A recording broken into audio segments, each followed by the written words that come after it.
What are the possible niches and what are the possible ways people are generating most money right now? I think that the biggest money is always, when you're doing independent stuff like small team, and you don't want to do a big, large scale company and everything. The most interesting is gray niches, obviously. Can you rank a brand new EMD in 2026? I think yes. I think that EMD works really well, especially on branded search overall. And in terms of backlinks, like would you say that they need to be quality or the spam ones that are working very well as well? You can be more aggressive. I think that you can be really aggressive on EMD specifically because EMD it's the EMD. That's the good part of EMD is that you can be way more aggressive. So you can play with GSA or type of a tool like that to cheaper quality backlinks and in bigger volume. Do you have a suggestion as well when it comes to ChatGPT websites work well or Claude websites work well? I think that the worst one are Lovable. Lovable is really known to be really one of the worst. I think that Bolt is not really great as well. It used to be good in the past, but it's not really great anymore. I think that.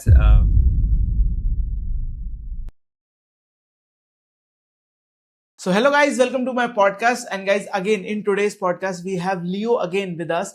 And in today's podcast, we will be learning about what is actually working in SEO, how you can actually make money in SEO in mid 2020, 2026 and beyond. Because, a lot of things have changed in the past 6 months. Different ways of making money has changed with SEO. What actually works has also changed. There is a lot of updates that are going on constantly with Google getting more bullish on the AI part. So let's get started. And Leo, a quick introduction about yourself, though we have already done one podcast, but we are doing another one. So what would you like to, say about yourself and things that are working in mid 2026 and beyond when it comes to SEO? Yeah, thank you, Kushal, for having me. It's really good. Always nice to talk to you. And yeah, what I've been doing. So I have been working as a head of SEO in the big affiliates, I companies for 6 years, something like that. And since the last 2 years, I was like a bit bored of this industry being only in one industry, so I started to start my own agency. So start my own agency like 2 years ago, and we're helping a lot of different clients to achieve great results in SEO and in AI visibility, obviously, because that's like the big shift that is happening right now.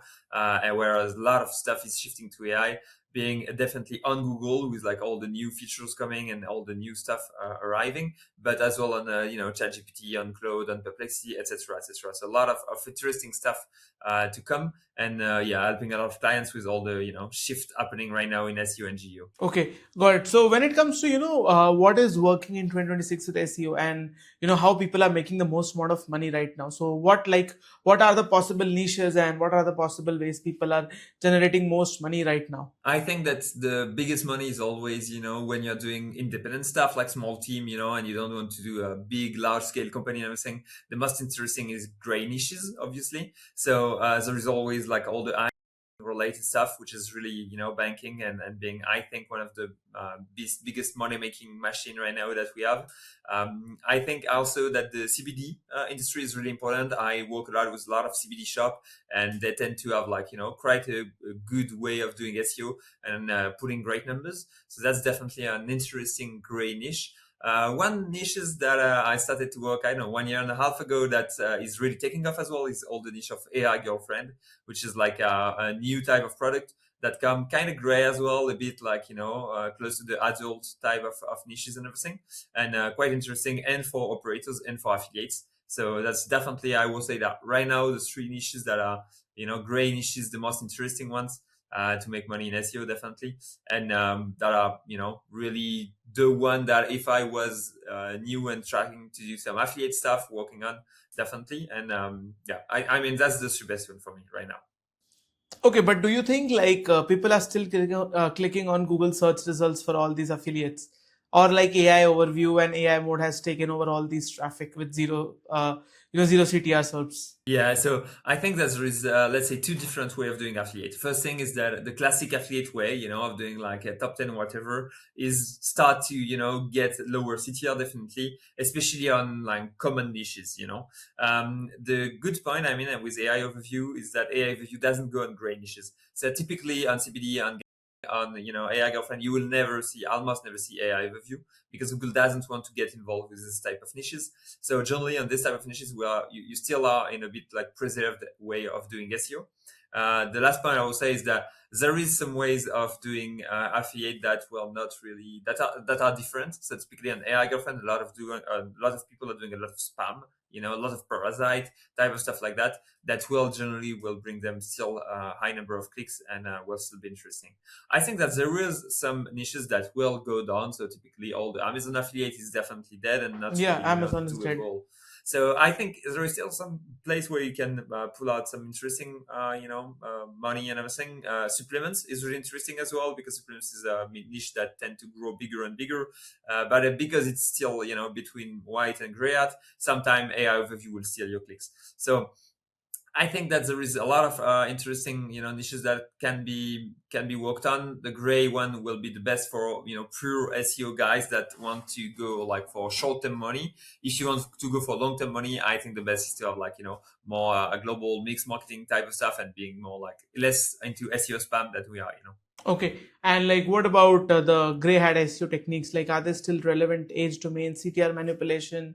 There is this new thing called Google Auto Suggest, and like all these great techniques. Like, do you think they are still working and still profitable for all these niches that you have mentioned? I think yes. So typically, I think that expired domains is still working, not on every places, not in every way. I think it was working way better, like 3 4 months ago than it is now because it kind of have been patched by Google, like all the expired domain strategy with like subdomain and everything.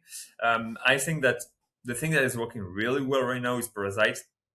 Parasites tend to deliver super good results in almost every market right now, and also for AI visibility. So I think Parasites is really the way to go right now. I think EMD are still working well, but I didn't saw like quite a big buff or a big decrease in terms of performances for EMD. For me, it's quite stable.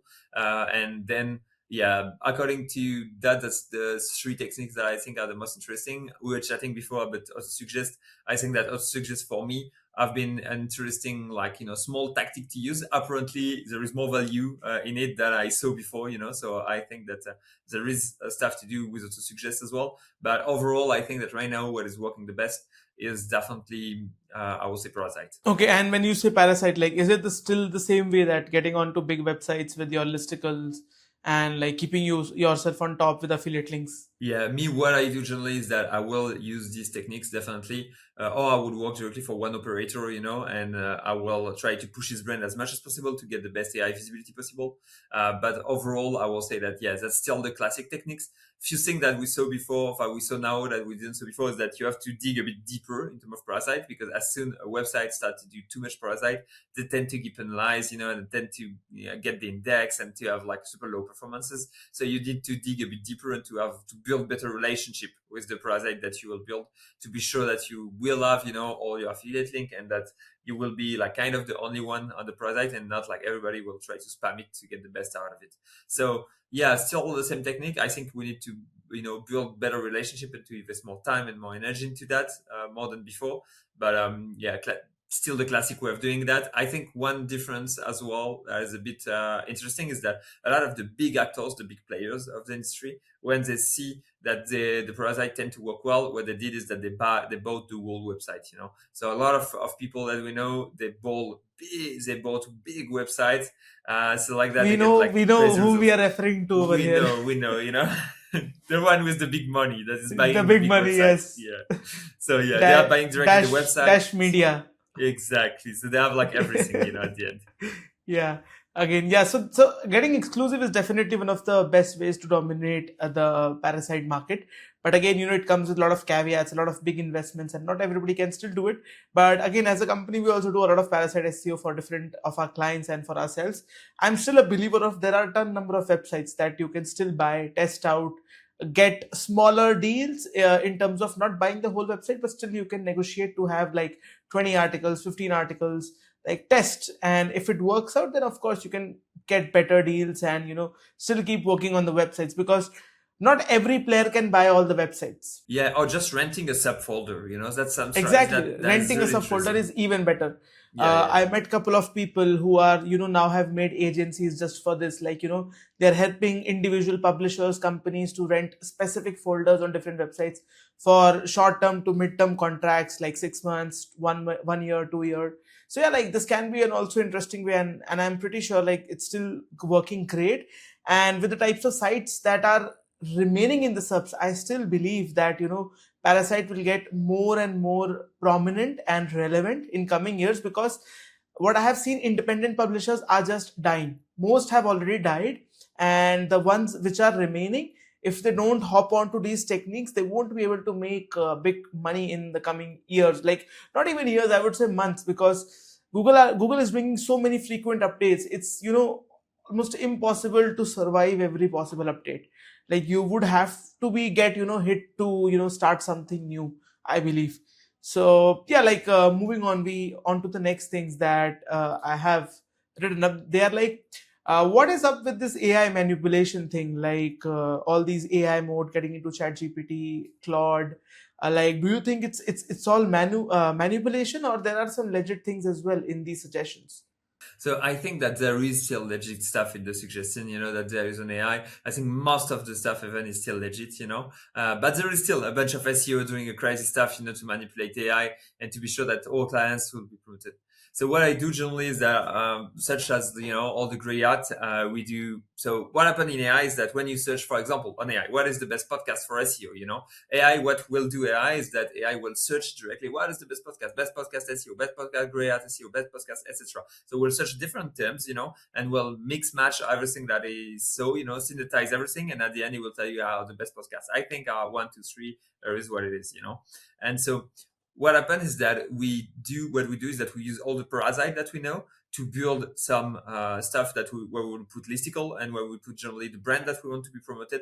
And then this parasite, they will rank on the terms that are interesting for us. So they will rank on terms typically like best podcast SEO, for example, we'll put the first. Yeah, you have to go to Kushal podcast on YouTube, and then what AI will do is synthesize everything. And when it's a different parasite saying every time the same stuff, like you have to go on Kushal podcast, then it will take everything and promote this one. So what we do for AI manipulation is taking the parasite, the classic parasite way, and to push it a bit further with more listicles and more detailed stuff to be sure that AI will take over and will take that and to promote the clients that we want. Do you think, like in coming years or coming months, there would be some fixes to this manipulation things as well? Like Google will change certain things, and manipulating AI will not be that easy. Yeah, I think so because right now it feels a bit like SEO in 2004, like super easy Western style, like really like you just go there and there is like so much opportunity to grab and everything. I think that Google will be doing some patches. I think as well that ChatGPT and all LLM will do some patches and are already doing a little bit of them. I think in the last 2 months where I saw some beginning of patches. Right now, I feel that it's still working well. The tactics that we use, but I think in the future it will not work forever. I think, however, that Google will use still this technique because there is no much better techniques than that. I think we'll need to invest. You need to invest more into different type of contents. So typically, you will need to invest a bit more into Reddit. You will need to invest a bit more into LinkedIn content, into YouTube content, into being a bit more 360 to have more proof for AI to be sure that everything is working well and that you are really as good as you say you are.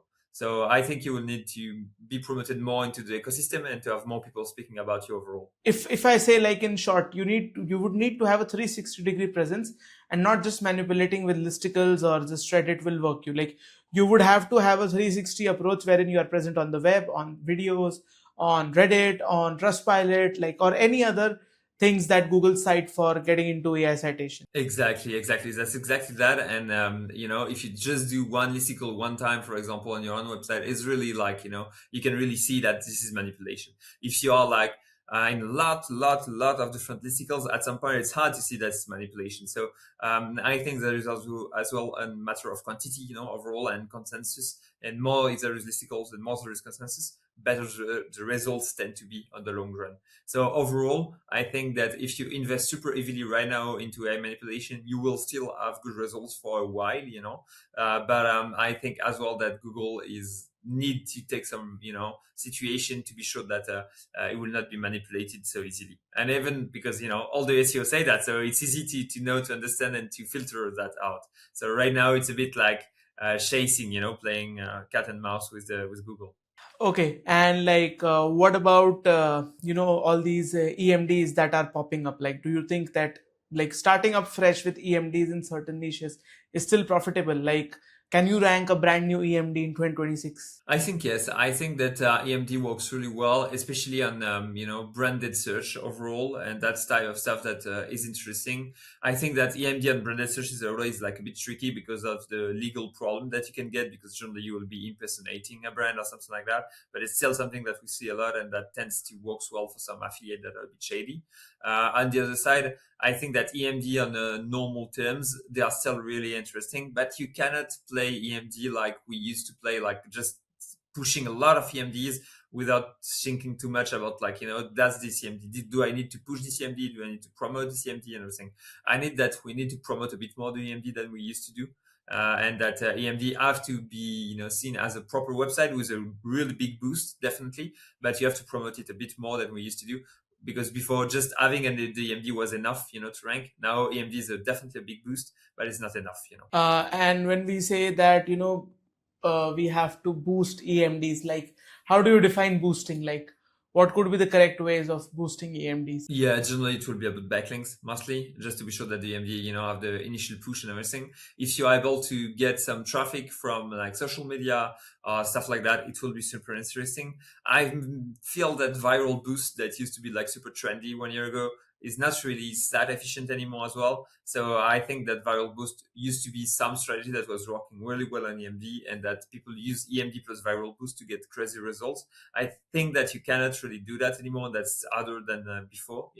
So generally what I will do is mostly backlinks, perhaps a bit of viral boost or a bit of traffic if you can get some, but overall mostly backlinks right now. And yeah. And in terms of backlinks, like, would you say that they need to be quality or the spam ones that are working very well as well? You can be more aggressive. I think that you can be really aggressive on EMD, specifically because EMD, it's the EMD. That's the good part of EMD, is that you can be way more aggressive. So you can play with GSA or type of tool like that to get, like, cheaper quality backlinks and in bigger volume.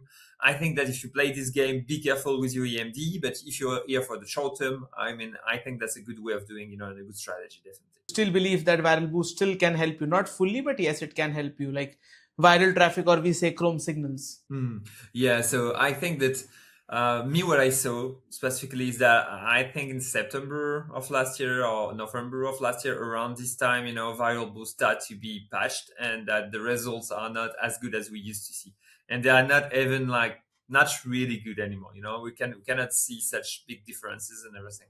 I think, however, that there is some variant that will work well. So, for example, I will tell you, the if you do just viral boost, I think that it doesn't work. But if you have, like, Chrome signals, people exactly coming, and even people coming, clicking, interacting with the website and everything, I think that then you have like super good signals, and it helps you a lot. So a lot of people coming to your website and navigating will be interesting, even if they are bots, by the way, or AI agents as well. It will be something that will be interesting and that give good signals. I think that viral boost, like we used to do, like just pushing a ton of traffic, is not really enough anymore, and it's kind of like not the relevant results.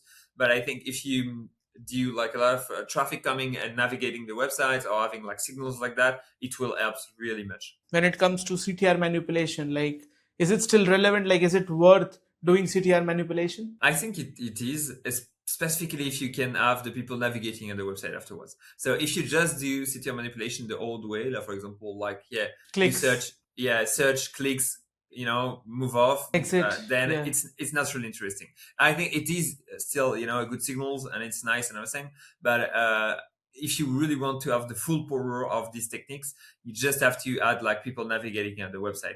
So having, like, you search, you click on one website, your website, and then you create for, like, I don't know, navigate for like 2, 3, 5 different pages, click some links and everything, and then, like, yeah, you have like the full power of the manipulation. But if you Or just do maybe some classic, just, yeah, that's good. yeah, or like maybe just spend time on the website. I think that just spending time is already a good signal, but if you can navigate several URL, it's easier for Chrome to see that you're navigating several URL than you spending time. So if you can I think like just click on the website, spend like I don't know 20 seconds on the page, click another page, 20 seconds, another page, 20 seconds. It's good, you know. You have 3 page, 1 minute total visits and everything. The signals are good. And like when it comes to doing, like, do you still prefer the manual method or like building some realistic tool with all these stuff built in? Yeah, so me, I used to be really about the manual method. The problem with the manual method is that the price are increasing so much. You know, people are asking so much money for manual methods. So if you're on super small keywords and you need to like boost with good volume and everything, with small volume and everything, I think that manual method is still the best way of doing it. However, you need like to be sure that the people are on Chrome and everything. So it's a bit hard to be sure that everything is working on the manual way. The other way of doing, I will say, is all the automated way. For the automated way, I saw a lot of people doing crazy stuff that tend to work crazy well. You know, historically, I've been like not really interested into automatic way, but now I think that there is a lot of good automatic way of doing. One guy specifically that I think about is using a lot of AI agents to navigate to websites and everything, and it's like it's not natural, but it's really closer to natural than what we used to do with algorithm and proxies and everything. So I think that overall there is a lot of new ways of proceeding with AI nowadays. You know. Okay, so like if we talk about even the automatic way, what do you think like should be the volume that people should be pushing? Like, should it be equivalent to the number of searches the keyword has or your website has, pushing the same searches, or doing something like even more what you're already getting, or going all aggressive and doing some unrealistic stuff with the searches? I think that depend how well built it's done or not, you know. But I think if you have built it in a really reliable way and you're really sure that everything is super like untraceable and everything, I think you can be aggressive, to be honest. And to go above the volume and everything. I think that if you're not 100% sure of your setup, better to be like to match the volume that you have in the keywords. That's what I used to do in the past, on CTR, is to try to match the volume of the keywords to be sure to have like a, high CTR, like some 40, 50% of CTR, and to have some good signals after on the website.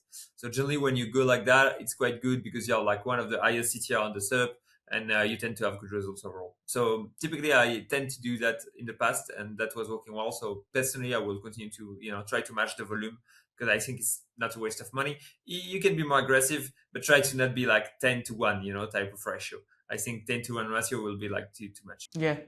And also like impersonating, like clicking on other people's subs as well, because just clicking on one result is also not a good signal. Yeah, me, I think that you can click on your own results. I think that's okay to click on your own results. I think that some of your volume that you're sending, you can like distribute a bit more the clicks, or having some pogo sticking on some competitors and everything. But personally, I will not try to, let's say, diminish the ranking of one competitors by having some pogo sticking on his stuff. That's something that people used to think a lot, but personally, I will not do it because I think that Google is really more into quantity than percentages. So if you have some pogo sticking, I don't think that you will have like such a decrease in rankings and everything.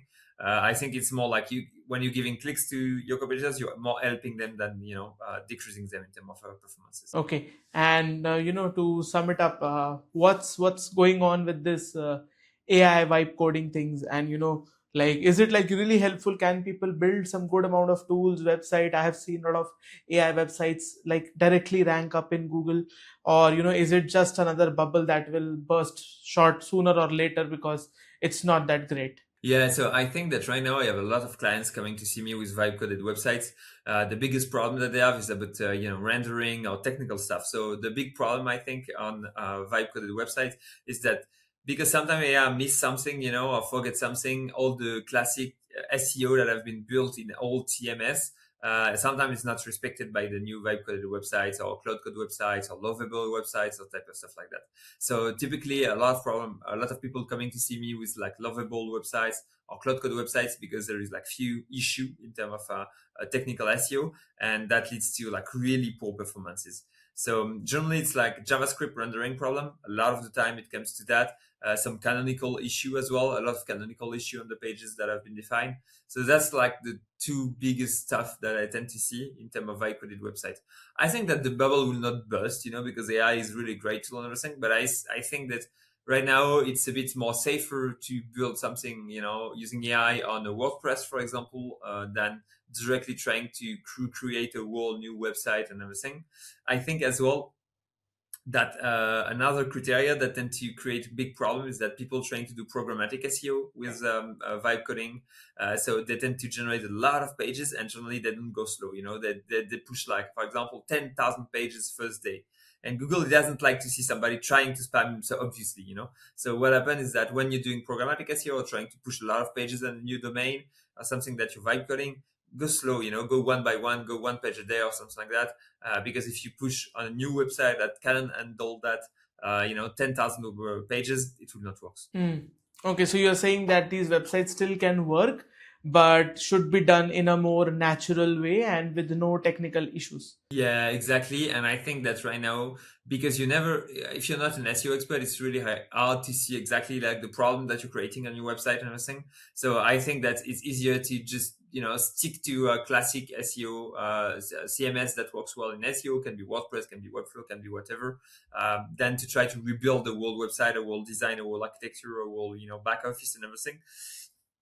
That will in general create more issue and everything. So they can rank. I think that there is no technical stuff that say no, a vibe coded website cannot rank. Now it doesn't exist. There's none of that. But I think that when you're new and launching a website like that, it looks good, it feels good. But in terms of performances, really, Google, it's really hard for him to crawl that efficiently and to rank efficiently. So, like, do you have a suggestion as well when it comes to, like, or you have done any testing where you can say that ChatGPT websites work well or Claude websites work well, or maybe websites made with cursor or anything works well compared to one another? I think that the worst one are Lovable. Lovable is really known to be really one of the worst. I think that Bolt is not really great as well. It used to be good in the past, but it's not really great anymore. I think that GPT, I didn't so much people using GPT to build websites, so I can't really tell. On Claude, I think that overall Claude is okay, but I saw some issue recently again with like canonicals, for example, that was like really problematic. And a lot of people that I saw building on Claude tend to be really pushing hard on the number of pages. So I think that you have to be careful about that. But else, I think recently I audited a website that was built on Claude that was technically okay, except of the canonical issue, which was a big issue, but overall was quite okay. Okay, and like with our testing that we have done so far, we have like realized that Claude makes the best website, but when it comes to English content, specifically for English markets, ChatGPT's content work way better than Claude's content. So what we are doing is, like, if I would want to give my approach of how we are building websites, it's more of like I would still say if people can just build websites on their own and not rely fully on these websites, because as you said, if you are not technically so sound around SEO, it will do some mistakes that would be very hard to catch and you would end up messing up. So if you're just planning to scale up content a little bit, scale up your website, automate your workflows, it's better to still do it the bridge manual way, that you're using AI but not fully doing automative, because the moment you do full automation or try to do it the agentic way, I'm sure it will mess up and you would have a hard time building websites and making those rank. Yeah, no, exactly. What I will do in my side is like I will build based on a WordPress, for example, because we know that WordPress tend to index well, and there is not much issue with WordPress. And try to use Claude to power up this WordPress to improve the design and everything. And possibly, as you said, if GPT is better on the English, speaking type of content, then you plug GPT for producing English content on that. So you can plug different API to be sure that one is working on the design, the other one is working on that, and you still have the core of WordPress that will limit the issues that you can get. Yes, exactly. So that could be a good toolkit setup for you as well to rank up with AI. Yeah, exactly. So yes, I guess that is it, man. Again, thank you so much for spending out your time and making this podcast happen. I hope to see you in some conference again. Like, what's the next conference that you are heading up to? Hey, Chiang Mai, huh? Chiang Mai is my house. I will wait for the Chiang Mai SEO conference in November, and I will have, I think, most of my team as well coming. So it will be interesting to have like a lot of the French people flying to Chiang Mai, and to see you obviously in Chiang Mai would be nice to catch up. Yeah, so like I'm still not sure that if I'll be joining Chiang Mai this year or not, because I have had good conferences this year already, and I'm looking up to some other ones before Chiang Mai. Try new ones. Yeah, to try new ones, because I feel like Chiang Mai has a lot of crowd, but the quality of knowledge that you get and the networking that happens is still better on the conferences which has less crowd, Yeah, smaller because conferences. there is quality of people that are there on other conferences when compared to Chiang Mai. And what I have heard with my people also that I met in these conferences, like most of them are skipping Chiang Mai for this season. Like they were not happy with the last one, so Yeah. they are skipping it for this one. So maybe like I may come up to Chiang Mai, but I may not go to the conference. Like this could Okay. also happen. Okay. Yeah. Okay. Okay. Okay. Okay. So yeah, let's see.